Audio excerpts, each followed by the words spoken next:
दुनिया में लगभग हर जगह कौओं को पनौती या फिर अपशगुन की तरह माना गया है, मगर हिंदुस्तान में ही एक जगह ऐसी है जहां पर इस खास दिन कौओं को पार्टी ही नहीं दी जाती, बल्कि उनके लिए एक त्योहार मनाया जाता है।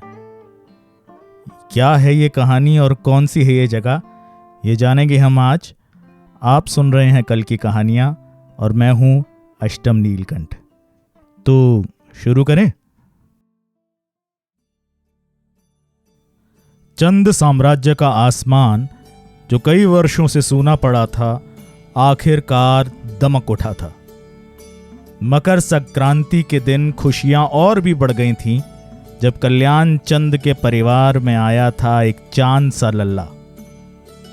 ऐसा लगता था जैसे जाने कितनी सदियों से इस महल को इन किलकारियों का इंतजार था। कई बार लगता था कि भाई कहीं ये सपना तो नहीं। तो भाई आखिरकार महल में जश्न मनाया गया, और क्या जश्न मनाया गया।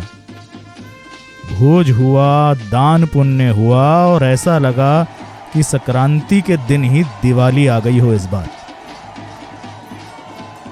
ये सारी खुशियां, ये सारे जश्न कोई लगातार एक टक नजर से देख रहा था।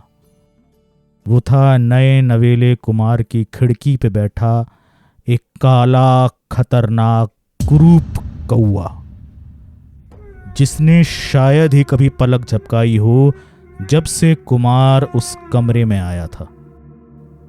दिन हो, रात हो, सूर्य हो या बरसात हो, वो एक टक बिना पल के झपकाए लगातार इस नन्हे मुखड़े को देखता ही रहता था। माँ के लिए तो ये किसी दूसरे जन्म से कम ही नहीं था। पूरे समय वो बच्चे को अपनी छाती से लगाई घूमती रहती।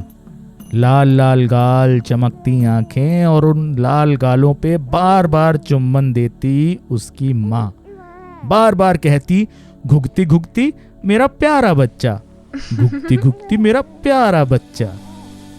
तो भाई जश्न हुआ तो तोहफे भी कई आए। किसने तोहफा नहीं दिया, मगर सबसे खास था दादी माँ का दिया हुआ तोहफा। कुमार की दादी माँ का, जो कि था एक रूबी से बना हुआ हार। पता नहीं कैसे और क्यों वो कुमार को इतना पसंद आ गया कि वो हार को कभी छोड़े ही ना। हाथ से अगर कोई खींचे तो ऐसे रोने लगे जैसे मेघ मल्हार बरसात हो गई हो। और इसी बात को रानी ने अपना हथियार बना दिया। कुमार जब भी किसी कारण से रोए तो रानी बोल दे, घुगती चुप हो जाओ, वरना तुम्हारा हार बाहर कौवे को दे दूंगी। हाँ, वही कौवा जो एक टक नजर लगाए कुमार को देखता ही रहता था। बढ़ते हुए वक्त के साथ कुमार और उस काले कौवे में एक अजीब सा रिश्ता बनने लगा। कौवा तो जाने क्यों कुमार को घूरता था, मगर कुमार के लिए ये एक मनोरंजन हो गया। और वैसे भी हर कोई जो भी कमरे में आता, ऐसे या वैसे कौवे को अपनी बातों में लेके आ ही जाता। इस खुशियों के चलते हुए माहौल में कुछ महीनों बाद जब राजा दरबार गया तो भी खुशियों से समाया हुआ ही लगा, और बोला कि भाई मेरे को आप लोगों से एक बात साझा करनी थी, तो आज मैं एक बहुत बड़ी घोषणा करने वाला हूं। ये सुनते ही राजा के महामंत्री का दिल गदगद हो गया, क्योंकि साल भर पहले राजा के बच्चे होने की उम्मीद पूरी तरह से टूट गई थी। और उसने अपने महामंत्री को पास में बुलाकर कहा था कि भाई तुम मेरे बहुत बड़े हितैषी रहे हो, और अच्छे और बुरे हर समय में तुमने हमारे परिवार का साथ दिया है। मैं नहीं चाहता कि हमारा राज्य बिना राजकुमार के रह जाए, तो अगले साल मैं तुम्हारे बेटे को अपने मरने के बाद राजकुमार घोषित कर दूंगा। यही घोषणा महामंत्री के मन में बार बार चलती जा रही थी, और वो साल भर से जाने न जाने कैसे सपने बुन रहा था, मगर वो सपनों का महल जमीन पर धराशायी हो गया जब राजा कल्याण चंद बोला कि मेरे मरने के बाद अगले राजा होंगे राजकुमार घुघुती चंद। महामंत्री के तो पैरों के नीचे से जमीन ही खिसक गई। उसे लगा कि इससे बड़ा धोखा उसके साथ क्या हो सकता है। राजा ने जो वायदे किए थे उनका कोई मतलब नहीं था। उन टूटे हुए सपनों के टुकड़ों से महसूस करती चुभन के साथ महामंत्री ने आखिरकार एक योजना बनाई राजकुमार को अगवा करने की। ना रहेगा बांस, ना बजेगी बांसुरी। उसने अपने कुछ वफादार भी इसी योजना में शामिल कर लिए। अगले दिन जब महारानी नहाकर कुमार के कमरे में आई तो देखा कि कुमार वहां था ही नहीं। तो रानी ने सोचा शायद अपनी दादी के पास होगा, अकेला कमरे में क्यों रहेगा। दादी के पास देखा तो वहां भी कुमार नहीं था। पहरेदारों से पूछा, सिपह सहलारों से पूछा, मगर जवाब किसी के भी पास नहीं था। रानी की चिंता बढ़ने लगी और आंसुओं से नहाती रानी सीधा पहुंची राजा के पास। महाराज, राजकुमार घुघुती नहीं मिल रहे। इतना कहना था कि महल में हाहाकार मच गया। सिपाही हो, पहरेदार हो या फिर हो कोई अधिकारी, सभी की सभी आंखें बस राजकुमार को ही ढूंढ रही थीं। पूरा महल चहलकदमी से और सवालों से गूंज रहा था, जिन सवालों का जवाब कहीं मिल नहीं रहा था। तभी एक सैनिक ने राजकुमार के कमरे की खिड़की पर उस कौवे को जोर जोर के चिल्लाते हुए देखा, जो कि शायद सुबह से ही चिल्ला चिल्ला कर सबका ध्यान खींचना चाहता था। जब उस सैनिक ने खिड़की में झांक कर देखा तो देखा कि उस कौवे के पंजे में वही रूबी का हार था जो कि राजकुमार का पसंदीदा था। सैनिक बिना कुछ समय गंवाए तुरंत खिड़की से ही पेड़ पर चढ़ा और किसी तरीके से कौवे के पंजे से वो हार निकाल के राजा के पास पहुंचा।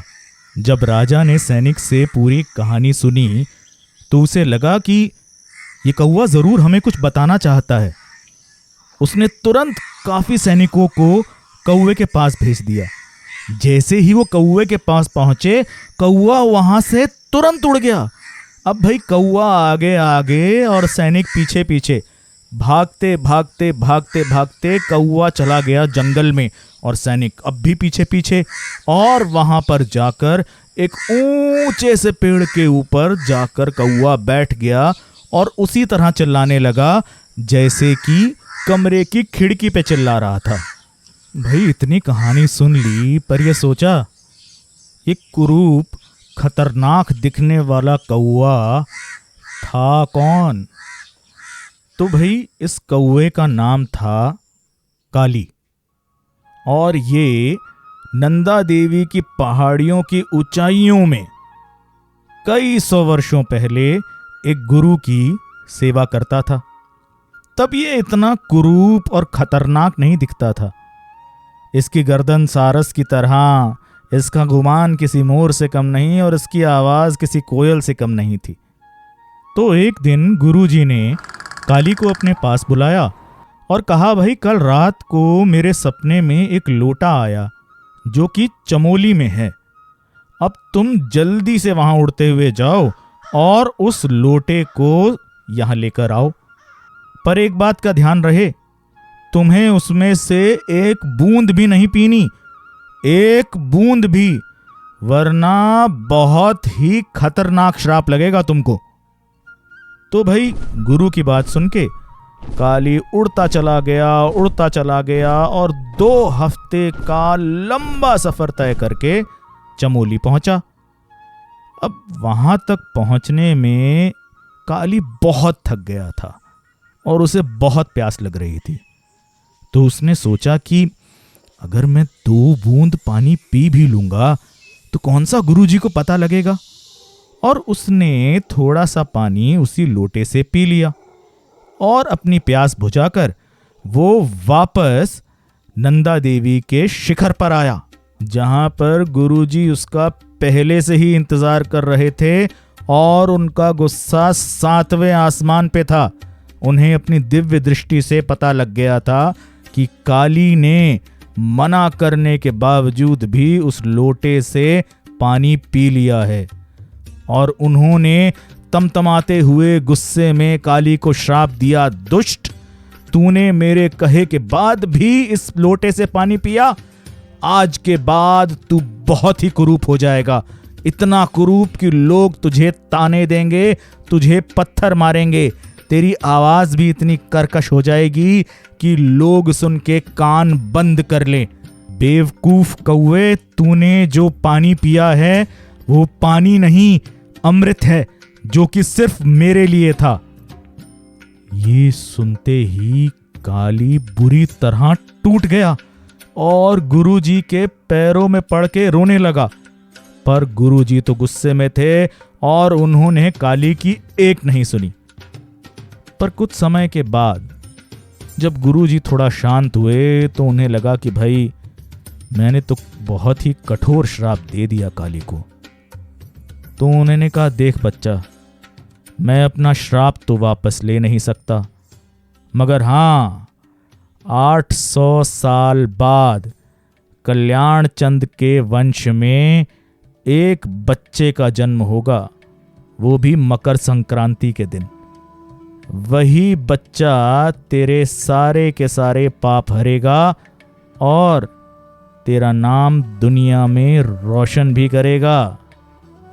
800 साल, जी हाँ, 800 सालों से काली घुघुती के जन्म लेने का इंतजार कर रहा था, क्योंकि अब उसके श्राप से मुक्ति का समय आने ही वाला था। तो भाई, काला कुरूप कौवा काली उस पेड़ पर चढ़ के जोर जोर की चिल्ला रहा था और जब राजा ने ये देखा तो उसने तुरंत अपने सैनिकों को आदेश दिया, हो ना हो घुघुती राजकुमार भी यहीं आसपास हैं, तुरंत इस पेड़ पे चढ़ जाओ और ढूंढो राजकुमार को। तो भाई, सैनिक तुरंत पेड़ पे चढ़े और उन्होंने देखा कि घनी टहनियों के बीच में छोटा सा राजकुमार आराम की नींद सो रहा था और उस राजकुमार को घेर कर उसकी रक्षा कर रहे थे बहुत सारे कौवे, जैसे सबके सब कौवे नहीं, काली के सैनिक हों। पर वहां पे सिर्फ राजकुमार नहीं था, वहां पर महामंत्री के वफादार सैनिक भी घात लगाए बैठे थे और जैसे ही उन्होंने राजा को और बाकी सैनिकों को देखा, उन्होंने हमला बोल दिया। ये देखते ही राजा कल्याण चंद भी तुरंत हरकत में आ गया और अपने सैनिकों के साथ महामंत्री के सैनिकों को बंदी बना लिया। इतना सारा शोर सुन के नन्हा घुघुती चंद जोर जोर की रोने लगा। तो तुरंत राजा ने रानी की नकल करते हुए कहा, घुघुती, चुप हो जाओ, वरना तुम्हारा हार बाहर कौवे को दे दूंगा। इतना सुनते ही सारे सैनिक वहीं हंसी से लोटपोट हो गए। फिर क्या हुआ? अरे फिर तो आपको पता ही है कि भाई महामंत्री का नाम उगलवा लिया गया, उनको सजा दी गई, राज्य में वापस से जश्न मना, क्योंकि भाई घुघुती चंद वापस जो आ गए थे। मगर इस सब के बावजूद भी घुघुती चंद की माँ अभी तक संतुष्ट नहीं थी। वो किस कौवे के लिए, यानी कि काली के लिए बहुत आभार महसूस कर रही थी। तो रानी ने ये घोषणा की कि आज से कौवों के लिए जश्न मनाया जाएगा और उस जश्न में कौवों को गुड़ और आटे की गेंदें फेंक फेंक के खिलाई जाएंगी, छोटे बच्चों को गुड़ और आटे के हार बनाए जाएंगे और वही कौवों को फेंक फेंक कर खाना खिलाएंगे। तो तब से लेके आज तक उत्तराखंड में मकर संक्रांति के दिन ये जश्न मनाया जा रहा है और कौवे मस्ती से गुड़ और आटा खाते जा रहे हैं। हाँ जी, कैसी लगी कहानी? तो भाई इस कहानी के लिए हम दिल से शुक्रिया करना चाहेंगे शगुन गहलोत जी का और प्रार्थना गहलोत जी का, जिन्होंने लिखी किताब curious tales from the Himalayas, और इसीलिए हम आप तक कहानी लेके आ पाए। तो बताइएगा ज़रूर कि कैसी लगी कहानी, और साथियों के साथ तो आप वैसे भी बांट ही लेंगे, और हाँ, पॉडकास्ट तो आपने फॉलो कर ही लिया होगा, और अगले शुक्रवार तो आप सुनेंगे ही हमको अगली कहानी के साथ। कौन सी कहानी, इस बार के लिए थोड़ा सरप्राइज छोड़ते हैं। आप सुन रहे थे कल की कहानियां, और मैं हूं अष्टम नीलकंठ।